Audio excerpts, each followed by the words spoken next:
আমার অনেক দিনের ইচ্ছে ছিল ভাই, ঠিক আছে, হয়ে গেছে আমার পুরো ফুলফিল একদম। জানো তো সেই দিন ছিল এই সিজনের আমার প্রথম ব্রাইডালের কাজ।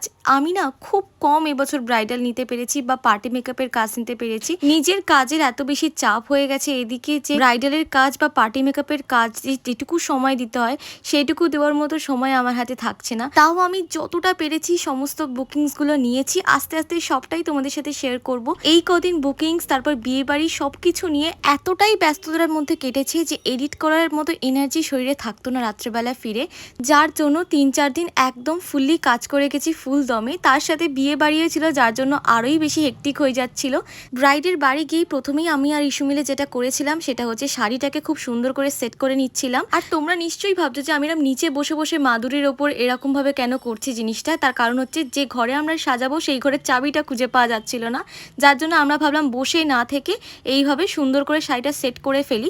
আমাদের ব্রাইডকে টাইমিং দেওয়া ছিল দুপুর 2টো। যথারীতি সব কিছু মেটাতে মেটাতে ব্রাইড বসতে বসতে বেজে গেছিলো 4টে।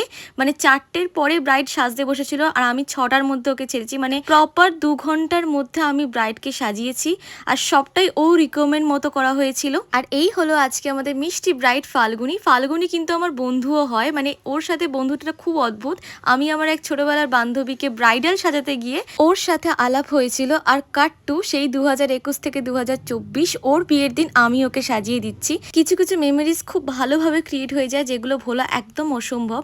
আর দেখো ওর রিকমেন্ড ছিল হচ্ছে একদম সিম্পল একটা আই মেকআপ, তার সাথে বোল্ড লিপস। তোমরা দেখতেই পাচ্ছ আই মেকআপটা আমি একদম লাইটের মধ্যে রাখার চেষ্টা করেছিলাম। সবকিছু মিলিয়ে তোমাদের লুকটা যখন দেখাবো অবশ্যই তোমরা কিন্তু জানিও তোমাদের কেমন লেগেছে। আর জানো তো আজকে আমারই একটা ভুলের জন্য ফোনের টর্চ জ্বালিয়ে আমাকে লাস্ট অব্দি মেকআপ কমপ্লিট করতে হয়েছিল। তার কারণ হচ্ছে বেরোনোর আগে আমি চেক করে দেখতে পাই যে আমার রিং লাইটটা খারাপ হয়ে গেছে। যদি ওটা আগে আমি দেখতে পেতাম হয়তো এতটা সমস্যা হতো না, আমি শাড়ি নিতে পারতাম। কিন্তু কিছু করার নেই, তখন সঙ্গে সঙ্গে বেরিয়ে যেতে হবে, যার জন্য ফোনের টর্চটা জ্বালিয়েই আমি কলকাটা শুরু করে দিয়েছিলাম। জানো তো আমার খুব একটা প্রবলেম হয়নি, কারণ আলো থাকতে থাকতে আমি আমার বেস মেকআপটা কমপ্লিট করে ফেলেছিলাম। বাকিটা অল্প আলোতে করে নেওয়া গেছিল, খুব একটা সমস্যা একদমই হয়নি। ও প্রথম থেকে কিন্তু একটা সাবেকি কলকা চেয়েছিল আর সেটার ছবিও আমাকে দেখিয়েছিল। আর সেই ছবি অনুযায়ী আমি পুরো কপাল জুড়ে একটা কলকা বানিয়েছিলাম। আমার তো কলকাটা ভীষণ পছন্দ হয়েছিল, তোমরাও কিন্তু জানিও ওর চয়েসটা কেমন ছিল। আর এখানে ওর এক জেঠিমা ওকে একটা আংটি গিফট করেছিল, কিন্তু বেচারির আঙুলগুলো এতটাই সরু যে সেই আংটি প্রচন্ড বড় হয়। লাস্টে ওর এক জেঠু সেই আংটিতে রিবন বেঁধে এনেছিল, কিন্তু কোনোভাবেই সেই আংটিটা লাস্ট অব্দি পরানো যায়নি। আর এখানে অনেক রকম গল্প করেছিলাম, বিকজ তোমাদের আগেই বললাম আমরা কিন্তু ভালো বান্ধবীও হই। আর যদি আমার বান্ধবী নাও হতো, আমার সাথে যদি কারোর ভাইব একবার ম্যাচ করে যায়, আমরা প্রচন্ড ভালো গল্প করতে করতে মেকআপ করি। আর আমার বিশ্বাস করে একদম চুপচাপ মেকআপ করতে একদম ভালো লাগে না। আমি ভীষণ রকমের টকেটিভ আর আমার বেস্ট ফ্রেন্ডও খুব টকেটিভ, যদিও ও একটু ইন্ট্রোভার্ট, আমার মতো এতটা এক্সট্রোভার্ট নয়। আচ্ছা তোমাদের সাথেও কি এরকম হয়? মানুষ বুঝে বা অপর দিকে মানুষটার রেসপন্সের উপর ডিপেন্ড করে তুমি কতটা ইন্ট্রোভার্ট কতটা এক্সট্রোভার্ট, সেটা কিন্তু আমার সাথে হয়। আর কথা বলতে বলতে ফাল্গুনি দেখো আই মেকআপ থেকে শুরু করে প্রপার সবটা কমপ্লিট হয়ে গেছে। জুয়েলারি ভেল এইগুলো পরানো বাকি ছিল।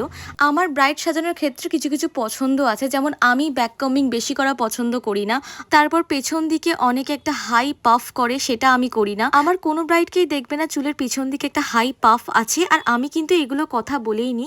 কারোর যদি রিকোয়ারমেন্ট থাকে সেক্ষেত্রে আলাদা ব্যাপার, বাট নর্মালি কিন্তু যদি আমার ওপর কেউ ছেড়ে দেয় আমি চুলের ওপর একদমই অত্যাচার করতে পছন্দ করি না। এমনিতেই ক্রিম্পিং এ অনেকটা হিট যায় একটা চুলের ক্ষেত্রে, তার জন্য চুল প্রচন্ড রাফ হয়ে যায়।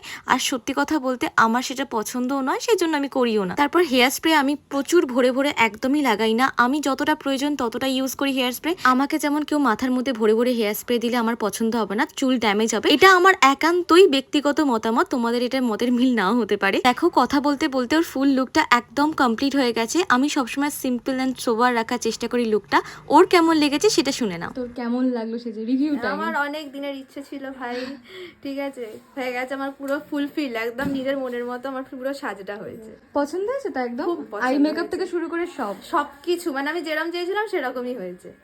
Thank you so much, thank you. আবার দেখা হচ্ছে নেক্সট লুকে পরের দিনে। নিশ্চয়ই নিশ্চয়ই। কেন ভাই কেন? আমরা খুব মজা করতে করতে রিভিউ নিচ্ছিলাম। আজকে লুকটা তোমাদের কেমন লাগলো অবশ্যই কমেন্টে জানিও। দেখা হচ্ছে নেক্সট ব্লগে। Tata bye.